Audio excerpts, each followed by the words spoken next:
You know why you're here. More Mario personalized stuff. The next Backrooms video will be out soon, if it's not out already. Alright, that's it. Alright, let's go. Lethal Lava Land. Blarg.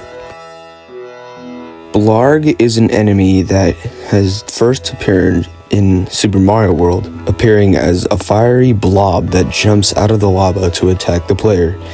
And originally, the Blarg was meant to appear in Super Mario 64, but went unused, and the only remnants left is an unused model and animation. Dancing Flower Effect. The dancing flowers are unused effects found in Super Mario 64's files, meant to be spread around grassy levels. However, instead of being in the files of Bob-omb Battlefield or Wong's Fortress, it is strangely found in the files of Lethal Lava Land. Why? Well, it doesn't matter. It's unused, so they probably just put it there because, well, not like anyone was gonna see it unless they were digging in the files. Volcano Blocks. In the volcano, in front of the hot-footed into the volcano star, there are two stacks of metal blocks, and one is knocked over. These blocks are never seen anywhere else in the game, and the presence of a knocked over stack is very mysterious for some people. However, it's just there for decoration and nothing else. And seriously, y'all are taking this too seriously. Level extension. In Lethal Lava Land, some people have claimed that the lava in their copy has extended farther than normal, and platforms fill the emptiness void of the lava. And in some personalized copies, there is a star called At the Edge of the World, and you would need to use a Koopa shell to get there. Nothing else, it's just, yeah, that's it. Blue Lava. In some personalized copies of Lethal Lava Land, the lava can turn blue. However, the rims of the floor in the bubble effects are still red. Interestingly, all the bullies are replaced with unused small shill bullies, which I will talk about later when I get to Snowman's Land, and the skybox is replaced with a starry night. Fire Snakes. First appearing in Super Mario Bros. 3, the fire snakes are a series of jumping fireballs. Apparently, these fire snakes were supposed to appear in Super Mario 64, but went unused. Lethal Lava Land painting. In the painting of Lethal Lava Land, there is a fire with a scary face on it, but it doesn't appear anywhere else in the game, making its presence very ominous. Shifting Sandland. Unused cutscene. In the Stand Tall on 4 Pillars mission, there is a cutscene that focuses on the top of the pyramid exploding, but for some reason it was scrapped. E.T. Inside the pyramid of Shifting Sandland, there are various hieroglyphics on the pillars, and looking closely, you can make out the letters E.T. This is a reference to the theory that aliens made the pyramids, and it could mean that aliens exist in the Mario universe. UFO.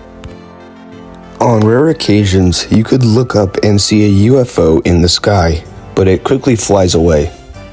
However, if you were to ignore this UFO, it would land on the top of the pyramid, and if the player were to slowly walk towards the UFO, you could actually jump on it and see aliens inside. You can also kick it, causing it to crash, destroying the top of the pyramid, which I guess is another way to get the Stand Tall on 4 Pillars star. Unused cactus. In the files of Shifting Sandland, there is an unused cactus. The purpose of the sprite is unknown, but I think it's another environmental effect that would hurt the player when coming in contact. Scorching Sandland.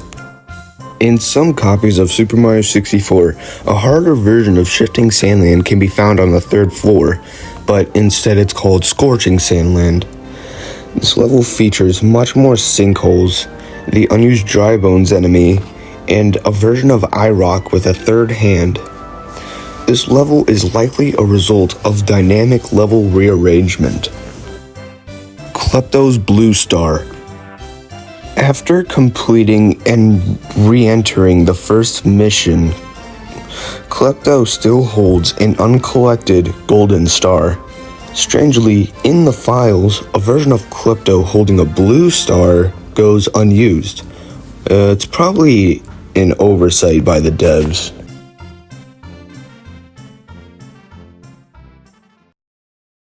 Dire Docks. Drip Drip Cave.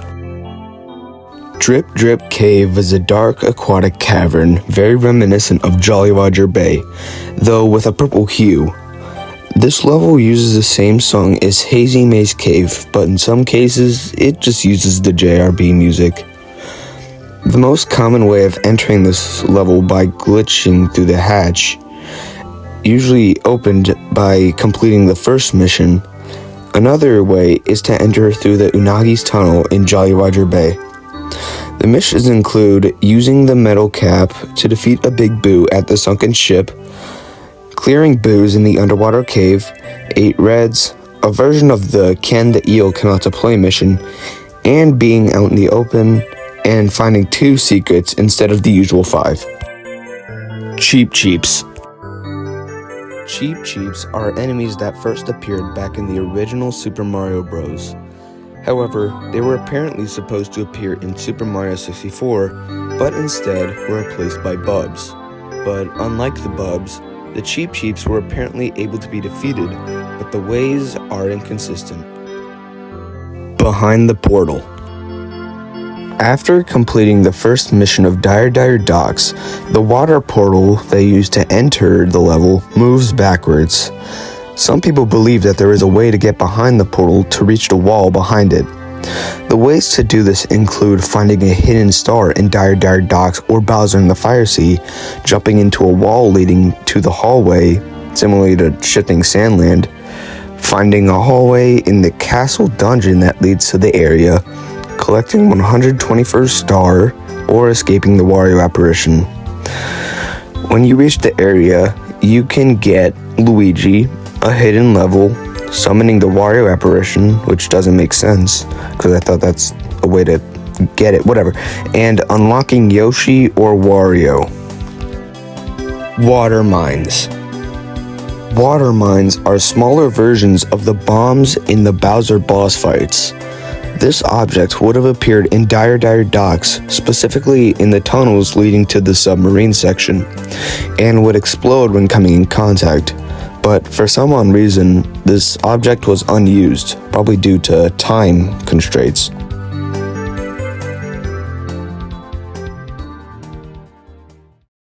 Snowman's Land. Moneybags Domain.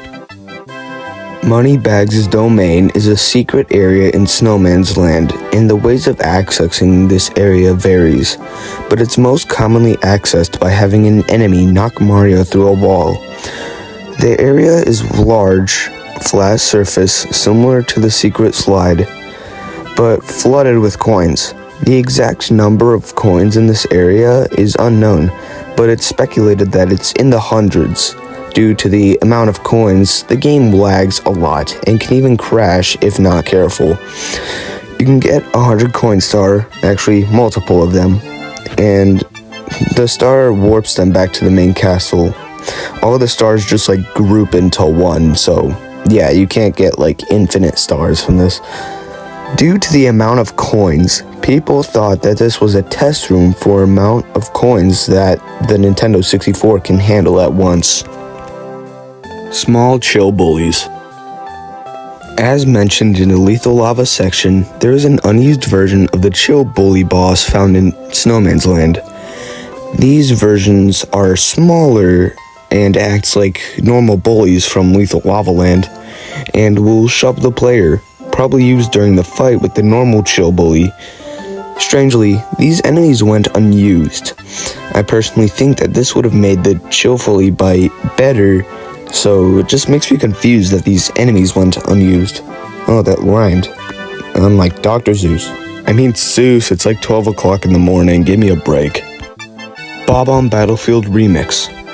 Similarly to the Autumn Battlefield, which I might have covered in the Bob-omb Battlefield section, there are reports of Snowman's Land being replaced with a snowy version of Bob-omb Battlefield, which has the same stars but with some changes, like the skybox being different and patches of ice are scattered throughout the level, and Bob-ombs being replaced with the small chill bullies, and the big Bob-omb is replaced with a big chill bullies.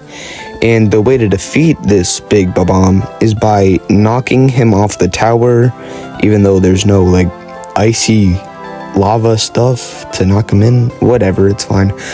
And the music that plays in this level is the Bob-omb Battlefield music, but with the instruments of Cool Cool Mountain.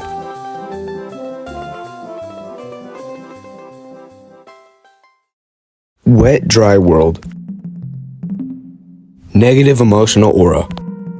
Wet Dry World is said to have a negative emotional aura that is felt within many players of Mario 64. The exact reason is unknown, but likely due to the stage sharing its music with Hazy Maze Cave instead of just using Jolly Roger Bay's music, which is also a water level, or just the overall loneliness of the level. Positive emotional aura. On the other hand, some have said that this level is unflooded and populated with Bob-omb buddies and other NPCs. Most people who have discovered this version of the stage has felt that the place felt safe and happier. Brain diagram. Wet Dry World was theorized to be a functioning simulation of a human brain, posing as the brain of the personalization AI. Allegedly, there is a brain image hidden in the files. This may mean that amps are actually neurons. Yeah, that's... okay, whatever. Fine, just move on. Let's move on. Burning Town. According to some reports, the town segment of this level is apparently on fire if they manage to get into the town without flooding it. Even after seeing the town on fire, flooding it does not extinguish the fire. City World. In some copies of Mario 64, the player can be teleported to a city in the skybox. It is said that this place has buildings that resemble those from Super Mario Sunshine's Delfino Plaza. Players that have accessed this sub-area felt an anxiety-inducing aura, which is worse than, normal Wet Dry World. BLJ Warp. During speedruns, when backwards long jumping, the player has a chance to get instantly warped to Wet Dry World. It is unknown why this happens, but it is strange.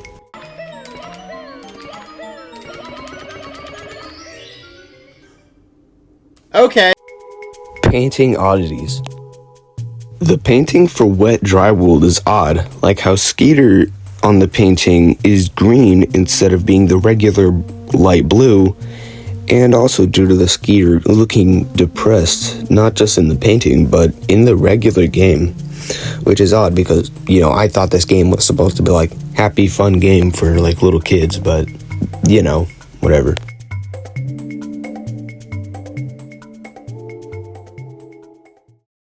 Tall Mountain. Super secret slide. Some people over time had said that there is a second slide in Tall Mountain. The most common way to enter this slide is to use the cannon to blast away part of a wall on Tall Mountain, like in Wong's Fortress. This will reveal a passageway to this side, and the slide itself was said to be very difficult, with many sharp turns, narrow passages, and even flamethrowers. When the player reaches the bottom, there will be a star in the middle. Varying mountain heights. Allegedly, in some copies of Mario 64, the mountain's height can be determined by how high or low you jump into the painting, just like the water in Wet Dry World. The shortest mountain is half the size of the regular mountain, making the Scale the Mountain mission very easy. And the largest sized is usually very difficult to climb without using tactics like BLJing.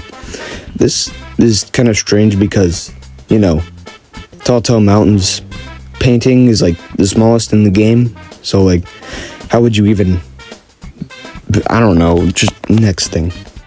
Race to the top. According to some people, in Tall Mountain there is a new mission called Race to the Top, and what by the name is this would be a third Koopa the Quick Star, and the player would have to race him to the top of the mountain. This would have been a really cool star, and I wonder why this wasn't in the final game, because it would make sense. DK Mountain. DK Mountain is a supposed early version of Tall Mountain. This area has similar geometry to that level, only with more jungle theme and generally feels reminiscent of Donkey Kong Country games. Upon reaching the top, the player will face off against Donkey Kong himself, and when Mario approaches him, he says some Japanese text that roughly translates to, "Mario, what are you doing here? Get out of my mountain, get out of my jungle." What DK would have actually done in his boss fight is unknown.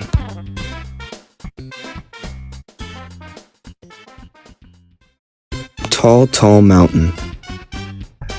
Normal-sized island. In the room where you enter Tiny Huge Island, there is a small painting to the left and a big painting to the right, but in the middle is a regular-sized painting that cannot be entered by the player. However, some people state that you can enter this painting and be transported to the normal size of Tiny Huge Island. However, you do not need to go here for any specific missions, but it's here. The Textureless Mario Anomaly.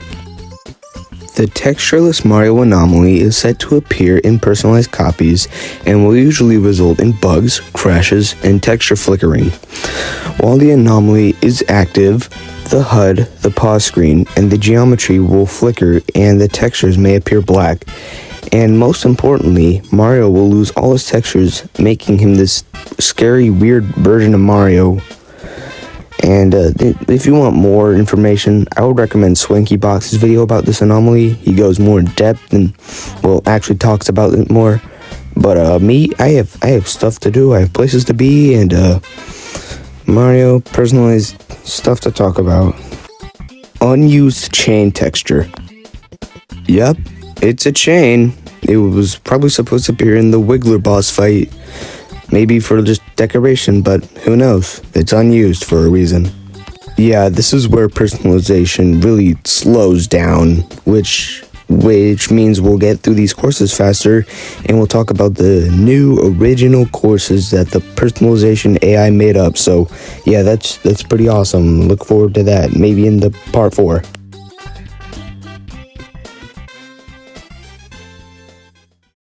Tick-Tock Clock. King Womp rematch. Apparently, in some copies of Mario 64, a rematch against King Womp can be found in Tick-Tock Clock. However, it cannot be accessed unless you BLJ out of bounds.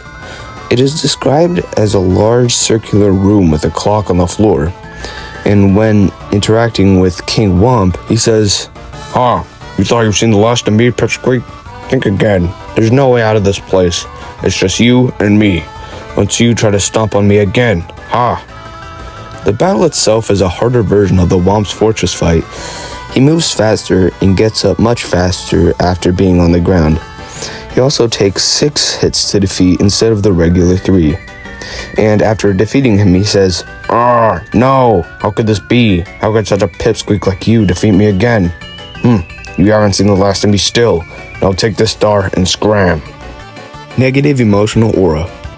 Similarly to Wet Dry World, Tick-Tock Clock is said to contain a negative emotional aura. However, instead of feelings of dread and anxiety, it shows feelings of rage and anger. This could be due to it sharing its music with the Princess's Secret slide, or because of the layout just being the worst. The Clockwork Innards. The Clockwork Innards are a reported sub-area of Tick-Tock Clock found in some copies of Mario 64. This area is described as a linear environment filled with gears and cogs, meant to be the main machinery of Tick-Tock Clock. There are many different hallways that must be traversed to obtain a star. In most reports, there is only one star that needs to be collected, but in some copies there are different pathways. But I don't know, they might lead to different stars, but I don't know, the wiki doesn't really say.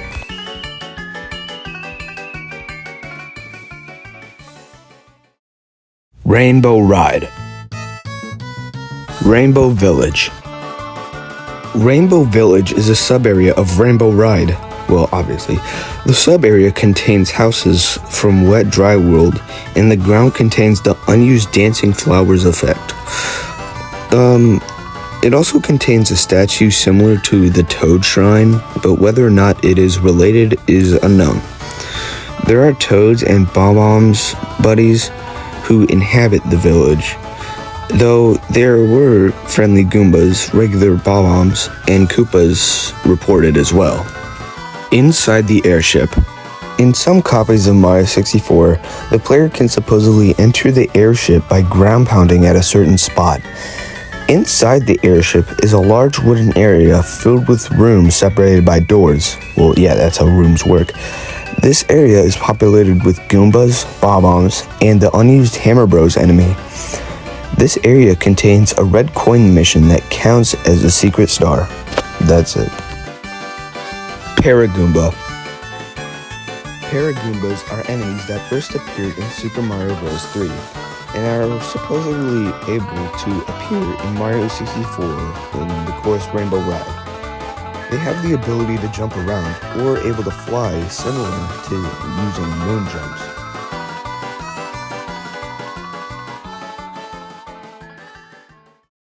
The Secret Slide. The Yellow Cap Switch. The yellow cap switch is supposed to be the fourth cap that you can unlock, even though it's not really a cap, which would have unlocked the Koopa shell. There's an image that shows the switch and an empty box in the secret slide, which made people speculate that this would have been the place you can activate it. Sliding for red coins. Apparently, there would have been a third star that is in the slide that would have been a red coin star.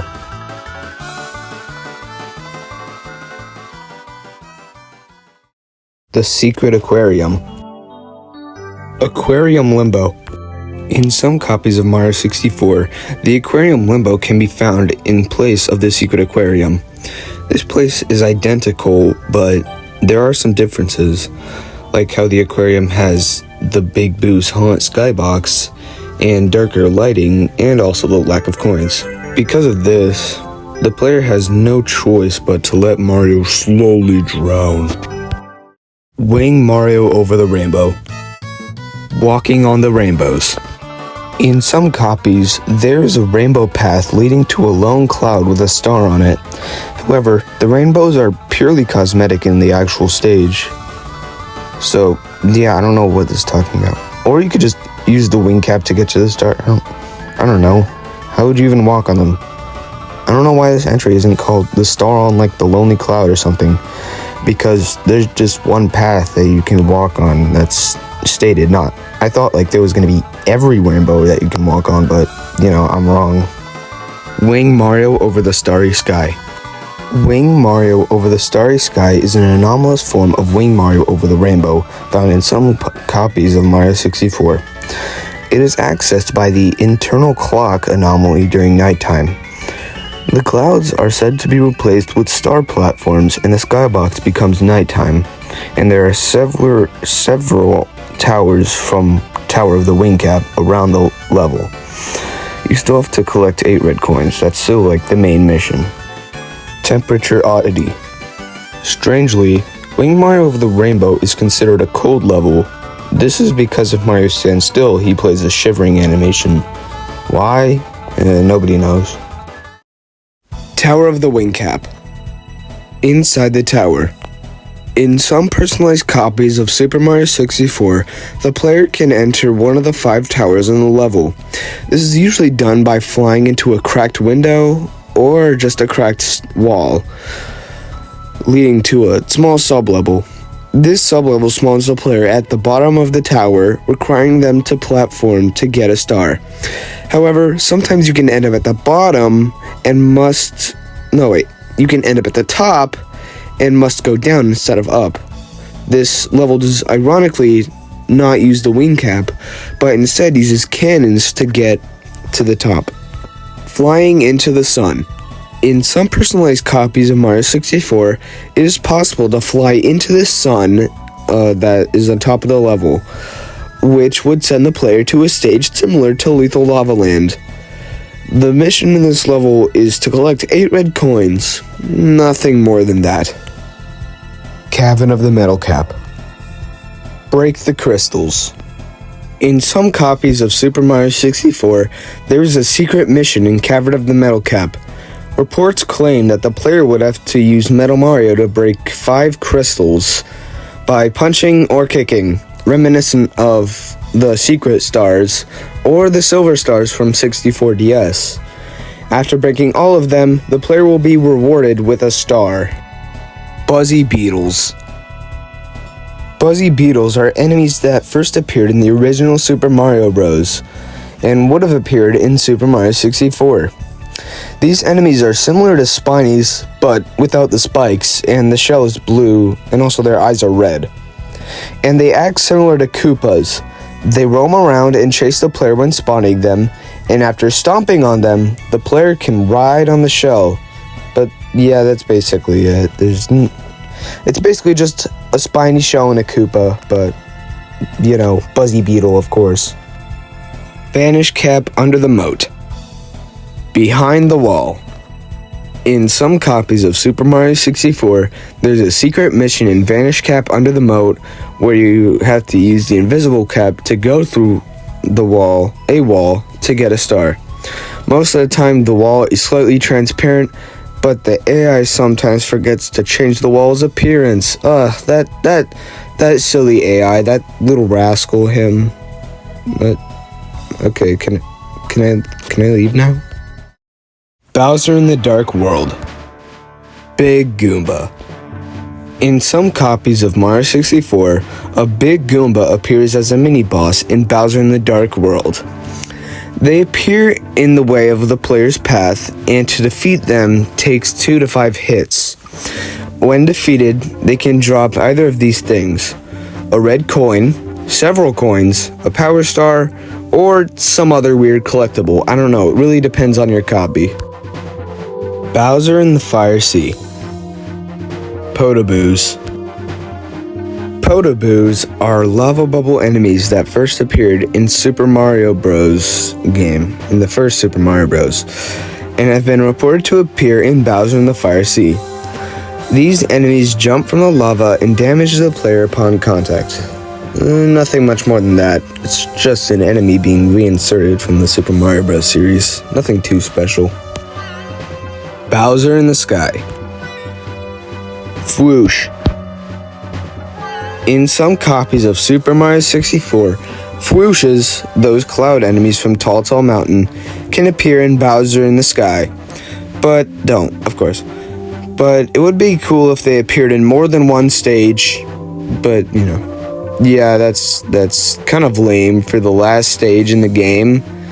But it is also the last stage in the game, so it's not going to have much of anything at all. That's literally the only personalization on there, besides the Mystery Goomba, which isn't personalization, it's just a glitch.